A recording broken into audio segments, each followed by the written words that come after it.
ஒரு 30 நாள் 20 நாள் கீரையில கிடைக்கிற சத்தை நீங்க வேற எங்க இருந்து கொண்டு வர முடியாது.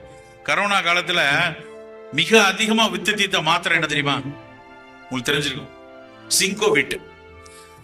நேற்று பேப்பர்ல வந்திருக்கு. நேற்று பேப்பர்ல உலகத்துல இருக்கக்கூடிய அதாவது இந்தியாவில் இருக்கக்கூடிய, இந்தியாவில் அதிகமா விற்கிற மாத்திரை வந்து டயபெட்டிக் மாத்திரை. அதை விட அதிகமா வித்திருக்கு சிங்கோவிட். டேட்டா போட்டிருக்கான். ஏன் தெரியுமா? பயம். எப்படியாவது இந்த ஜிங்க் சத்து, விட்டமின் சி சத்து, விட்டமின் டி எல்லாம் வேணுங்கிறாங்களே, அதை மாத்திரையா போட்டுருவோம் எல்லாரும் போட்டிருக்காங்க. அதே ஜிங்க், அதே செலினியம், அதை விட அதிகமா இருக்கக்கூடிய கனிமச்சத்துக்கள் நம்ம அரைக்கீரையில, பசலைக்கீரையில, முருங்கைக்கீரையில கொட்டி கிடக்குது. அப்ப தினம் அதை நம்ம சாப்பிடணுமா வேண்டாமா? முருங்கைக்கீரை விலையே அதுக்கு கிடையாது பல இடத்துல. முருங்கைக்கீரையில ஒரு பொரியலோ சூப்போ, அரைக்கீரையில, பசலைக்கீரையில ஏதாவது ஒரு கீரையில் ஒரு உணவு கண்டிப்பா தினசரி இருக்கணும். பழங்கள், அது மாதிரி பழங்கள் இல்லாமல் ஒரு நாள் கடக்க கூடாது. எவ்வளவு